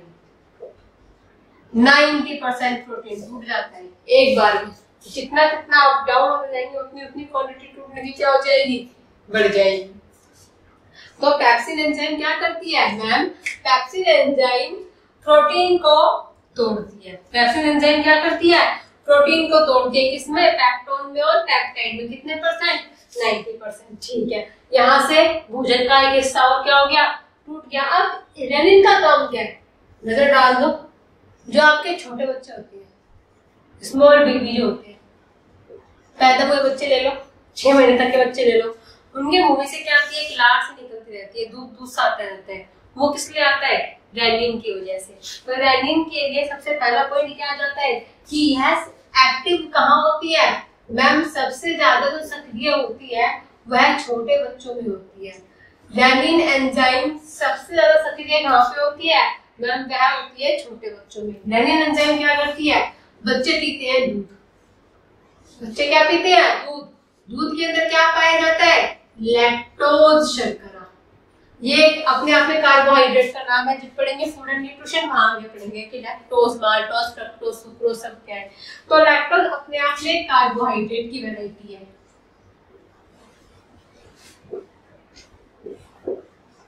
कार्बोहाइड्रेट की वैरायटी है लैक्टोज। तो इस लैक्टोज को लैक्टिक एसिड में कन्वर्ट कर देती है, लैक्टिक एसिड में कन्वर्ट करती है, लैक्टिक अम्ल में कन्वर्ट कर देती है। कौन कन्वर्ट करती है, रेनिन एंजाइम। क्या लिखोगे जी, रेनिन एंजाइम। रेनिन एंजाइम क्या करती है, यहाँ से क्वेश्चन पूछा गया है, कम से कम 3 से 4 बार पूछा गया क्वेश्चन है। क्या क्वेश्चन पूछा गया है, लैक्टोज को लैक्टिक एसिड में कौन कन्वर्ट करता है, तो आप क्या लिखेंगे, रेनिन एंजाइम। या फिर क्वेश्चन क्या आएगा, बच्चों के अंदर कौन सी एंजाइम ज्यादा सक्रिय होती है, जो दूध का डाइजेशन करती है, तो क्या लिखोगे, रेनिन एंजाइम। अब देखो लैक्टिक एसिड की टूट गया, अब ये लैक्टिक एसिड क्या करेगा, इस लैक्टिक एसिड के अंदर से कन्वर्शन किसका हो जाएगा, पेप्टोन और पेप्टाइड का। कौन कर देगा, फैट से नहीं जाएगी। ठीक है जी। तो बच्चे खाली दूध पीते हैं तो खाली दूध ऐसे नहीं टूटता, वह पहले आपका लैक्टिक एसिड के अंदर कन्वर्ट होता है, पहले मुंह में फीसी जमती है और फिर धीरे धीरे क्या होता है, पाचन होता है। अब देखो भोजन की ये अवस्था, इसमें प्रोटीन टूट गया 90%, कार्बोहाइड्रेट टूटा 0% और फैट 0%। इस अवस्था को हम क्या बोलते हैं, इस अवस्था को बोलते हैं कायम फूड। कायम फूड यानी कि कायम भोजन। कायम भोजन, ये क्वेश्चन पूछा गया था कि पेट के अंदर अनडाइजेस्टेड फूड को हम क्या बोलते हैं। पेट के अंदर पाए जाने वाले अनडाइजेस्टेड फूड को हम क्या बोलते हैं, कायम फूड। तो आपने यहाँ से देखा हुआ क्या, यहाँ से हुआ ये कि मैम कार्बोहाइड्रेट भी टूट गया और साथ में क्या टूट गया, प्रोटीन भी टूट गया। अब क्या बचा, अब बचा फैट। तो अभी हम पहले फैट को पार्शियली तोड़ेंगे, उसके बाद कार्बोहाइड्रेट को, प्रोटीन को, फैट को कंप्लीट तोड़ देंगे। ठीक है जी। तो आगे कहानी कहाँ तक जाएगी, अब ये कायम भोजन कहाँ जाएगा, आपकी आंतों के पास। कौन सी आंत के पास, स्मॉल इंटेस्टाइन के पास जाएगा। तो अब हम कहाँ पढ़ रहे हैं, अब हम पढ़ेंगे मैम स्मॉल इंटेस्टाइन, और यह आपके आज के चैप्टर का आखिरी पॉइंट है। यानी कि अब आप सिर्फ पढ़ेंगे स्मॉल इंटेस्टाइन, लार्ज इंटेस्टाइन, आपका लेसन क्या हो जाएगा, यहाँ से कंप्लीट हो जाएगा। तो बिना देरी करे स्टार्ट करते हैं स्मॉल इंटेस्टाइन। अब हम क्या पढ़ेंगे जी, हम पढ़ेंगे स्मॉल इंटेस्टाइन। अब तक हमने क्या देखा कि कार्बोहाइड्रेट का पाचन भी हो गया और किसका हो गया, प्रोटीन का हो गया। तो क्या बचा, फैट बचा। और वैसी बात है मैम, दो चीज हो गई मैक्रो में, तीन थे ना मैक्रो में, कार्बोहाइड्रेट, प्रोटीन, फैट। तो किसका बचा जी, अब बचा फैट का। लेकिन अभी क्या पढ़ेंगे, पार्शियल, फिर क्या पढ़ेंगे, कंप्लीट। अब देखिए मैम स्मॉल इंटेस्टाइन, तो एक डायग्राम तो बनता है। पेट का ये एंडिंग हिस्सा था, इसके ऊपर आपका पेट था। यहाँ से मैं क्या बनाने जा रही हूँ, यहाँ से मैं डायग्राम बना रही हूँ। क्यों, क्योंकि अब डायग्राम की नीड पड़ेगी आपको समझने के लिए। लार्ज को और स्मॉल दोनों को समझने के लिए डायग्राम की नीड पड़ेगी। तो बेटर है जी हम डायग्राम ही बना दें, थोड़ा क्या है, जल्दी समझ में आ जाएगा उससे।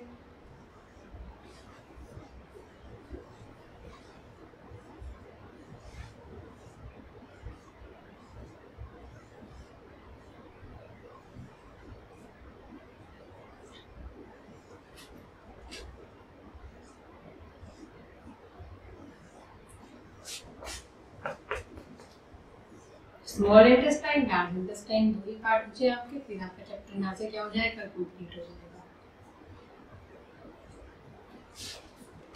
अगर बात करें लेबलिंग की, तो दो मार्कर यूज करती हूँ, रेड एंड ब्लू। ब्लू से करूंगी स्मॉल इंटेस्टाइन को हाईलाइट, रेड से करूंगी लार्ज इंटेस्टाइन को हाईलाइट। वो बेस्ट रहेगा। क्यों, क्योंकि जो आपकी स्मॉल इंटेस्टाइन होती है, अगर बात करें इसके कलर की, तो भाई कलर क्या जाता है इसका मैम, ब्लू होता है। और लार्ज का कलर क्या होता है, रेड। ठीक है जी। अब देखिए आपकी स्मॉल इंटेस्टाइन के तीन पार्ट होते हैं। इसको आप फर्स्ट हाफ बोल दीजिए, इसको सेकंड, और उसको क्या बोल सकते हैं, थर्ड पार्ट। तो फर्स्ट पार्ट को बोलते हैं ड्यूडेनम। ड्यूडेनम। फिर सेकंड वाले को बोलते हैं जेजुनम। जेजुनम। थर्ड पार्ट को बोलते हैं इलियम।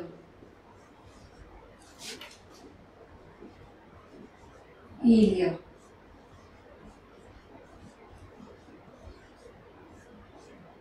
ठीक है जी, इलियम।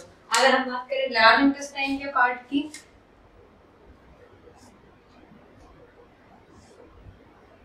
सबसे पहले अपेंडिक्स। अपेंडिक्स के साथ ये जो फर्स्ट पार्ट है इसको हम बोलते हैं सीकम।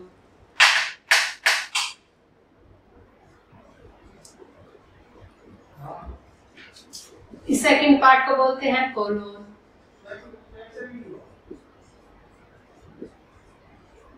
और इस लास्ट पार्ट को ये आता जाता है। इसके बाद जो थर्ड पार्ट आता है, ठीक है जी, इस थर्ड पार्ट को ये वाला जो हिस्सा है उसको बोलते हैं रेक्टम। और ये लास्ट वाला पार्ट है रेक्टम का हिस्सा, हम क्या बोलते हैं, एनस, यानी कि गुट्ठा। ये चीज हम पढ़ने जा रहे हैं साथ साथ साथ साथ साथ साथ। अब स्मॉल इंटेस्टाइन की ग्लैंड्स की बारी आती है, तो यहाँ पे एक पत्ती बना दी जाती है। सबको पता है इस पत्ती को क्या बोलते हैं? पैनक्रियाज, अग्नाशय। ठीक है जी, इसको हम क्या बोलते हैं? वह इसको बोलते हैं अग्नाशय। और साथ साथ अगर ध्यान दिया जाए तो यहाँ पे हमने एक पार्ट और बनाया था। ठीक है जी, इस पार्ट को हमने क्या बोला था? तो याद रखना, इस पार्ट को हमने क्या बोला था? लीवर, यानी कि यकृत। फिर इस पार्ट को क्या बोला था? गोल ब्लैडर, यानी कि पित्ताशय। ये सारा हमें अब आगे पढ़ना है। चलिए जी स्टार्ट करते हैं। स्मॉल इंटेस्टाइन का कलर क्या होता है? स्मॉल इंटेस्टाइन का कलर होता है, मैं आपको लिखवा चुकी हूँ। अगर बात करें स्मॉल इंटेस्टाइन की लेंथ की, लंबाई की, तो 6 से 6.5 मीटर क्या होती है जिसकी लंबाई होती है। अब देखो जी, स्मॉल इंटेस्टाइन में जो ग्लैंड पाई जाती है उन ग्लैंड का नाम क्या है? मैम, स्मॉल इंटेस्टाइन की पहली ग्लैंड का नाम है लीवर, यानी कि यकृत, और दूसरी ग्लैंड का नाम है पैनक्रियाज, याद रखना, यानी कि अग्नाशय। मोस्ट इंपोर्टेंट क्वेश्चन है।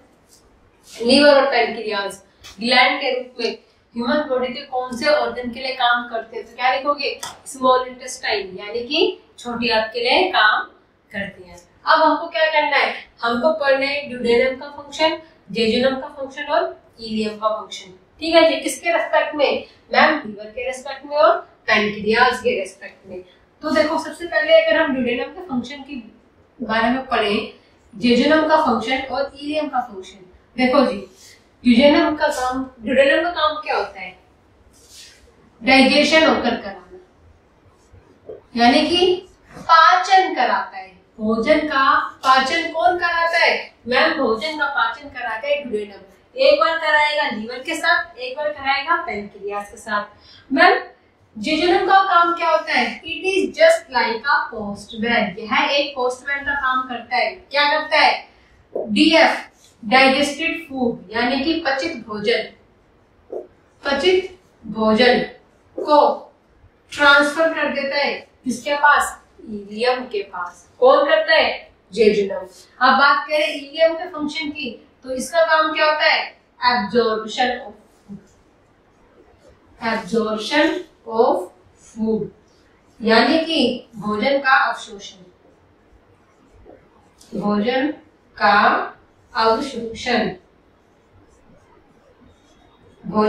अवशोषण कौन करता है? मैम, भोजन का अवशोषण करता है इलियम, पाचन कौन करता है? ड्यूडेनम, और इस पचित भोजन को इलियम तक कौन पहुंचाता है? जेजुनम। तो अब हम क्या पढ़ेंगे?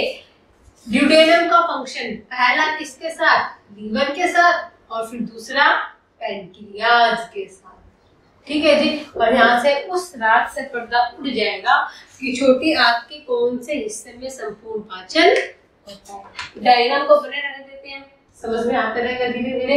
यहाँ से इतना हिस्सा मिटा देते हैं, यहाँ से आगे कवर करते हैं।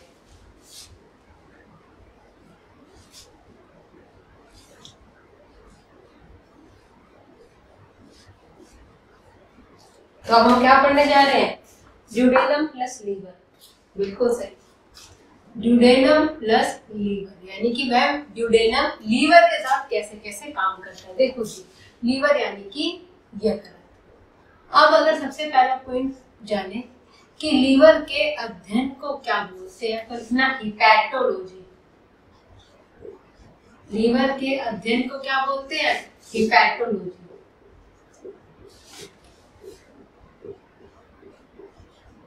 लीवर के अध्ययन को क्या बोलते हैं मैम? उसको हम बोलते हैं हिपैटोलॉजी।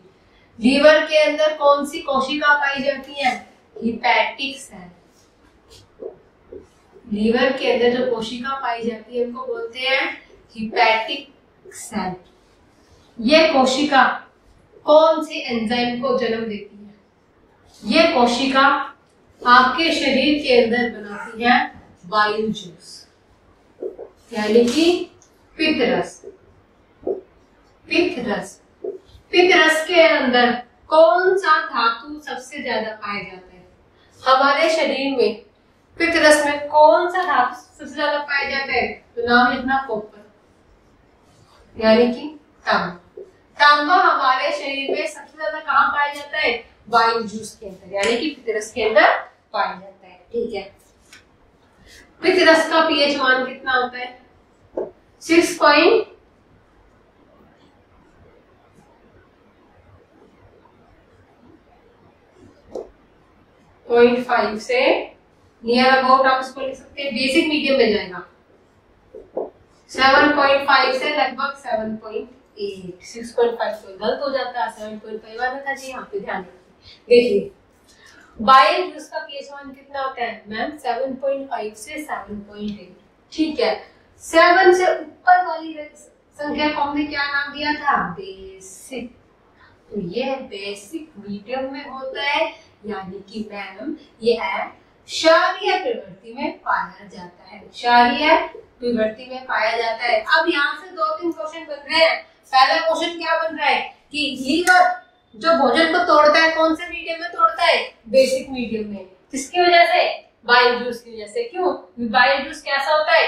बेसिक मीडियम होता है। ठीक है, अब बाइल जूस का कलर क्या होता है? तो कलर के लिए जरा कलर को उठा लेते हैं। तो अगर बात करें बाइल जूस के कलर की, तो बाइल जूस का कलर होता है ग्रीन, इसलिए मैंने भाई ग्रीन उठा लिया। बाइल जूस का कलर क्या होता है?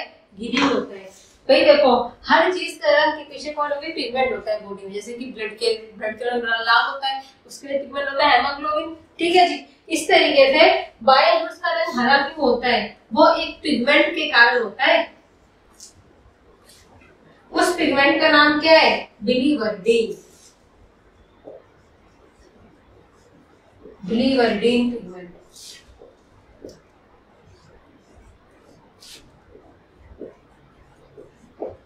बिलीवर्डिन पिगमेंट कहाँ बनता है? लीवर के अंदर बनता है। ठीक है जी, बिलीवर्डिन पिगमेंट की वजह से क्या होता है मैम? बाइल जूस का रंग कैसा होता है? बाइल जूस का रंग हरा होता है बिलीवर्डिन पिगमेंट की वजह से। पीएच कितनी होती है? 7.5 से 7.8। नेचर कैसा होता है मैम? नेचर होता है बेसिक। ठीक है जी, इतनी बात हो गई। अब क्या पढ़ना है? अब आपको पढ़ना है कि बाइल जूस को स्टोर कौन करता है। नोट्स बना के करते रहिए साथ साथ। अब हम पढ़ेंगे बाइल जूस को स्टोर कौन करता है। ये सारे क्वेश्चन हो जाते हैं। एक दिन में बाइल जूस कितना बनता है? ये भी क्वेश्चन आता है। देखो, एक दिन में अगर हम बाइल जूस की बात करें, बाइल जूस पित्त रस की बात करें, तो ये 24 घंटे 7 दिन बनता है।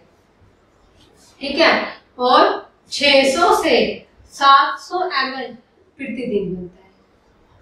24 घंटे 7 दिन बनता है और 600 से 700 ml प्रतिदिन बनता है। ठीक है, बाइल जूस को फॉर्म कौन करता है? यानी कि बाइल जूस को बनाता कौन है? अभी तो बताया, लीवर बनाता है, यानी कि यकृत बनाता है। ठीक है, फिर मैम गॉल ब्लैडर का फंक्शन क्या है? गॉल ब्लैडर का फंक्शन क्या है? तो लिखना इट स्टोर बाइल जूस, यानी कि संग्रहित रखता है, सुरक्षित रखता है। लीवर के पास इतनी कैपेसिटी नहीं होती बाइल जूस को स्टोर कर सके, तो इसलिए लीवर के अंदर ये छोटा सा बैलून होता है। इस बैलून को हम क्या बोलते हैं? गॉल ब्लैडर पित्ताशय, जो पित्त रस को स्टोर कर हम क्या बोलते हैं? पित्ताशय। तो गॉल ब्लैडर का काम क्या होता है? भाई मैम हमारी बॉडी में पित्त रस को, बाइल जूस को स्टोर करता है। कौन करता है? गॉल ब्लैडर करता है। अब देखो, अब क्या पढ़ना था? अब हमको पढ़ना था कि मैम बाइल जूस का मेन फंक्शन क्या है। बाइल जूस के बारे में बहुत सारे पॉइंट्स पढ़ लिए। अब हम क्या पढ़ेंगे? बाइल जूस का मेन फंक्शन, क्योंकि हम क्या पढ़ रहे हैं? डाइजेशन पढ़ रहे हैं, तो हमको पढ़ना पड़ेगा बाइल जूस का मेन फंक्शन। तो अगर बात करें बाइल जूस के मेन फंक्शन की, देखिए कार्बोहाइड्रेट, प्रोटीन, फैट, वो एक बार टूट चुका है, प्रोटीन टूट चुका है। जो नहीं टूटा उसका नाम क्या है मैम? जो नहीं टूटा उसका नाम है फैट।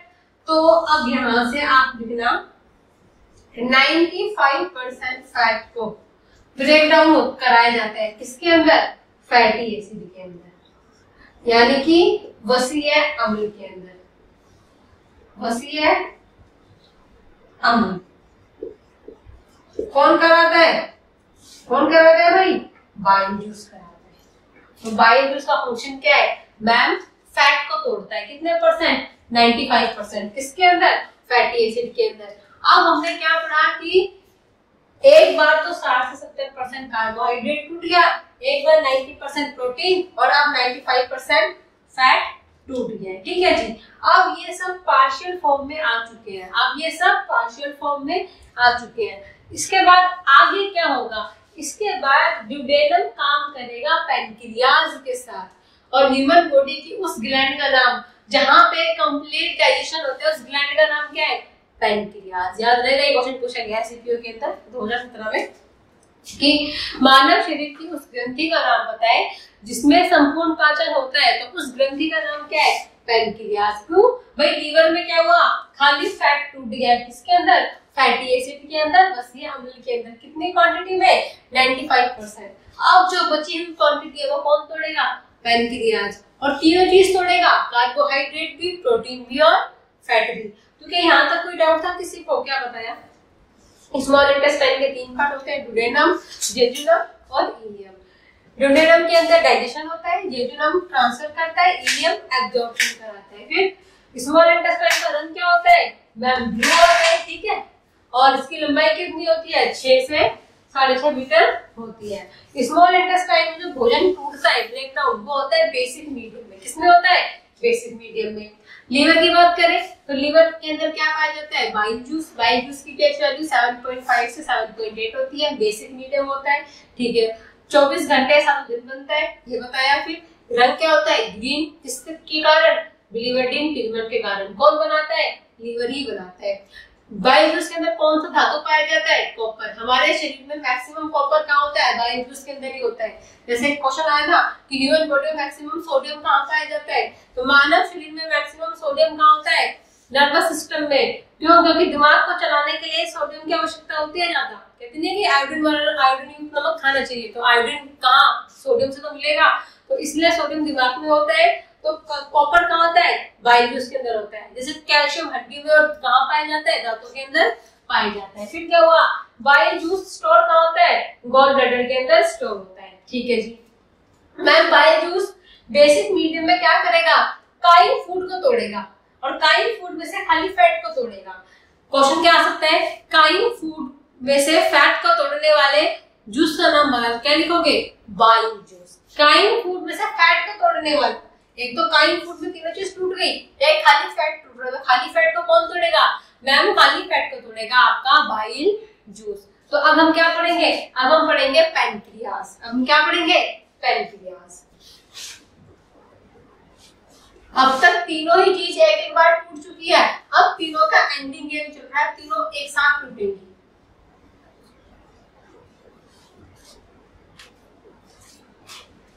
देखिए जी, अगर हम बात करेंगे पैनक्रियाज के बारे में, अग्नाशय, तो पैनक्रियाज की डिस्कवरी किसने करी थी, पैनक्रियाज की खोज किसने करी थी, वो करी थी लैंगर हैंस ने। लैंगर हैंस ने इनकी खोज करी थी, लैंगर हैंस ने पैनक्रियाज की खोज करी थी। लैंगर हैंस के अकॉर्डिंग पैनक्रियाज के अंदर 4 प्रकार की कोशिका, 4 प्रकार के सेल पाए जाते हैं, और इनके समूह को उन्होंने क्या नाम दिया था, लैंगर हैंस की दूपिका। लैंगर हैंस की दूपिका, दीपिका नहीं, दूपिका, और इंग्लिश में बोलते हैं इसको isolates of Langerhans. Isolates of Langerhans, Langerhans की दूपिका, ठीक है जी। अब देखिए ये सेल है, अल्फा, बीटा, डेल्टा और एफ सेल। बीटा 70% होता है, अल्फा 20% होता है, और ये दोनों कैसे होते हैं, 5% होते हैं। लास्ट क्लास में मैंने आपको ग्लैंड्स पढ़ाई थी, एंडोक्राइन ग्लैंड्स कौन सी होती है और एक्सोक्राइन ग्लैंड्स कौन सी होती है, याद है? तो आप देखिए ये तीन काम करते हैं एज एंडोक्राइन ग्लैंड्स के रूप में, और ये वाला काम करता है एक्सोक्राइन। क्यों भाई? मैंने आपको बताया था मिक्स ग्लैंड, पैनक्रियास क्या है? एक मिक्स ग्लैंड है जो एंडो और एक्सो दोनों की तरह काम करती है। क्यों मैम? इसमें हार्मोन भी बनता है और एंजाइम भी बनता है, ये तो मैंने आपको बताया था। तो वही बात है। अल्फा बीटा और डेल्टा क्या बनाते हैं ma'am? Alpha beta delta human body में हार्मोन बनाते हैं। क्या बनाते हैं? हार्मोन बनाते हैं। और ये क्या बनाता है? एंजाइम बनाता है। ये क्या बनाता है? Enzyme. Just suppose beta cell क्या बनाता है? Insulin hormone. इंसुलिन हार्मोन कहाँ बनता है? बीटा सेल में, पैनक्रियास के बीटा सेल में बनता है। तो मैंने क्या बताया पैनक्रियास के बारे में? पैनक्रियास की खोज किसने करी थी? लैंगरहैंस ने करी। इन्होंने बोला पैनक्रियास में 4 सेल का समूह पाया जाता है, इसको बोलते हैं isolate of Langerhans, alpha beta delta और एफ सेल। ये तीन जो ऊपर है अल्फा बीटा डेल्टा, ये एंडोक्राइन यानी कि अंशस्रावी ग्रंथि के रूप में काम करते हैं, और एफ सेल 5% होता है बहिःस्रावी ग्रंथि के रूप में काम करता है। तो आपको अगर याद हो कि पैनक्रियास में कौन सा जूस पाया जाता है, हम बोलते हैं पैनक्रियाटिक जूस। पैनक्रियास में कौन सा जूस पाया जाता है? पैनक्रियाटिक जूस, इसको बोलते हैं अग्नाशय रस। अग्नाशय रस, ठीक है जी। अब ऐसे ही आपको पैनक्रियाटिक जूस के बारे में भी कुछ पॉइंट्स पढ़ने हैं।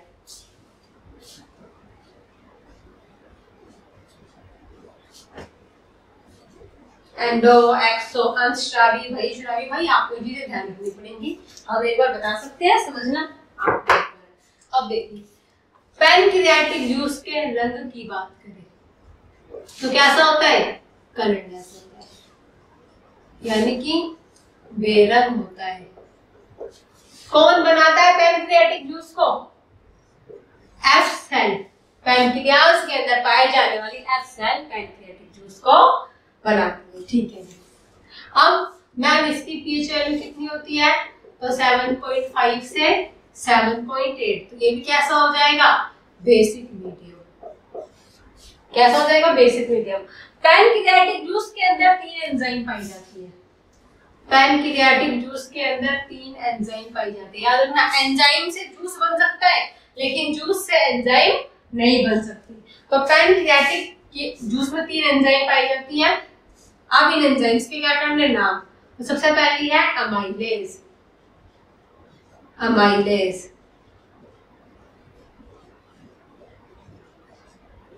ठीक है जी। सेकंड है ट्रिप्सिन,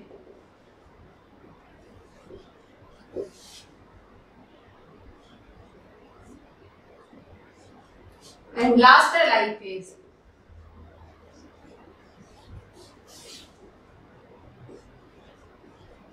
ट्रिप्सिन, लाइपेज, लाइपेज, ये तीन जूसेस, ये तीन एंजाइम कहाँ पे बेटा जी? ये है पैनक्रियाटिक जूस के अंदर। पैनक्रियाटिक जूस 3 एंजाइम बनाता है, अमाइलेज, ट्रिप्सिन, लाइपेज। अब देखो हुआ क्या था। अमाइलेज से कुछ याद आया? माइलेज कुछ याद आना चाहिए। कार्बोहाइड्रेट, देखो जी 60 से 70% टूट चुका था, अब कितना बचा? 30 से 40% कार्बोहाइड्रेट को तोड़ा जाता है ग्लूकोज के अंदर, और फिर पूरा का पूरा 100% कार्बोहाइड्रेट बदल जाता है किसके अंदर? ग्लाइकोजन के अंदर। आई बात समझ में? 30 से 40% जो था वो पहले तोड़ा गया किसके अंदर मैम? वो पहले तोड़ा गया ग्लूकोज में, फिर 100% को तोड़ दिया ग्लाइकोजन के अंदर। ट्रिप्सिन की बात करें, प्रोटीन है ना, ट्रिप्सिन एंजाइम प्रोटीन के अंदर होती है। अब देखिए 10% प्रोटीन को तोड़ा गया पेप्टाइड के अंदर या फिर पेप्टोन के अंदर, उसके बाद 100% प्रोटीन 100% जो आपका पेप्टाइड बन गया था, इसको किसमें तोड़ दिया गया? अमीनो एसिड, अमीनो अम्ल में, अमीनो एसिड यानी कि अमीनो अम्ल में तोड़ दिया गया। आई थी कुछ बात समझ में? जूस के अंदर एंजाइम मिल सकती है, ठीक है जी, लेकिन एंजाइम में जूस नहीं मिलता। अब देखिए जी, अगला क्या है आपका? अगला है लाइपेज। 5% फैट टूट गया फैटी एसिड में, 5% फैट टूट गया फैटी एसिड में। उसके बाद 100% फैटी एसिड टूट गया किसके अंदर? ग्लाइसिरोल के अंदर। किसके अंदर जी? ग्लाइसिरोल के अंदर। किसके अंदर? ग्लाइसिरोल के अंदर। यहां से क्या हो गया? 100% डाइजेशन किसका? जो भी आपने भोजन खाया उसका। तो देख लीजिए 100% डाइजेशन कहाँ हुआ? स्मॉल इंटेस्टाइन में। कौन से हिस्से में? ड्यूडेनम में। कौन सी ग्लैंड के जरिए? पैनक्रियास के जरिए। आया जी कुछ समझ? जो भी आपने खाना खाया था, पहले मुंह में टूटा, ठीक है, फिर पेट में टूटा, फिर लीवर की वजह से, और फिर किसकी वजह से टूट गया मैम? ड्यूडेनम के अंदर पैनक्रियास की वजह से सारा का सारा टूट गया। Carbohydrate, protein, fat. यहां से डाइजेशन की एक डेफिनेशन पूरी हुई, the breaking down of complex food into simpler.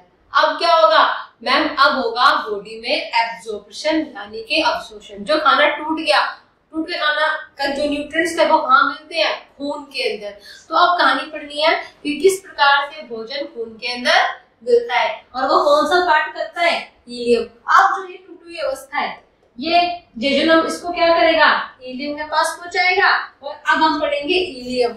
Ilium के अंदर पढ़ेंगे बिलीज, फिंगर लाइक प्रोजेक्शन। पढ़िए स्मॉल इंटेस्टाइन जो खाने को एब्जॉर्ब करती है, खाने से के खून तक पहुंचाती है, वो हम कहाँ पढ़ेंगे? इलियम के अंदर। तो स्मॉल इंटेस्टाइन के 2 पार्ट खत्म हुए। अब हम क्या पढ़ेंगे? 3rd पार्ट, जिसका नाम क्या है? इलियम।